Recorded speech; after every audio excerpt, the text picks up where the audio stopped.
وہ گمشدہ جانور جس کی تلاش کارگل جنگ کا پیش خیمہ ثابت ہوئی، 55 سالہ تاشی نامگیال کے حیرت انگیز انکشافات۔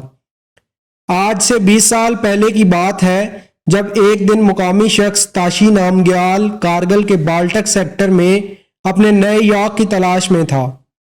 ایک خطیر رقم سے خریدے جانے والے یاک کے گھر واپس نہ آنے پر وہ پہاڑیوں پر چڑھ کر دیکھ رہے تھے کہ ان کا یاک کہاں چلا گیا ہے۔ بہرحال ان کی کوششیں رنگ لائی اور انہیں ان کا یاک نظر آ گیا، لیکن اس کے ساتھ انہوں نے جو منظر دیکھا اسے کارگل جنگ کا پیش خیمہ کہا جا سکتا ہے۔ اگر وہ میرا نیا یاک نہ ہوتا تو شاید میں اس کی تلاش بھی نہ کرتا۔ بی بی سی کی رپورٹ کے مطابق 55 سالہ تاشی نامگیال ممکنہ طور پر وہ شخص ہیں جنہوں نے سب سے پہلے انڈیا کی جانب کارگل کی پہاڑیوں میں چھپے ہوئے پاکستانی فوجیوں کو دیکھا۔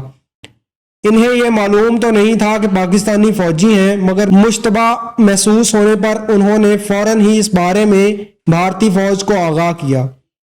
انہوں نے کہا کہ میں ایک غریب چراغا تھا، اس وقت میں نے اس یاک کو 12,000 روپے میں خریدا تھا، اور جب پہاڑوں میں میرا یاک کھو گیا تو میں پریشان ہو گیا۔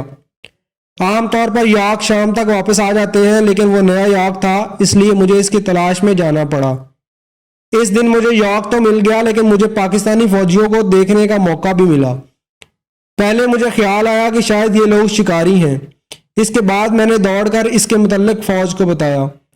اس اطلاع کے بعد کارگل میں انڈیا اور پاکستان کے درمیان ایک جنگ لڑی گئی جس میں تقریباً 600 انڈین فوجی ہلاک ہوئے۔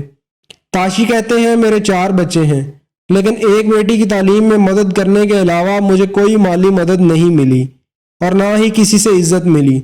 بہت سے وعدے کیے گئے لیکن ان میں سے ایک بھی پورا نہیں کیا گیا۔ انہیں مودی سے بہت توقعات ہیں۔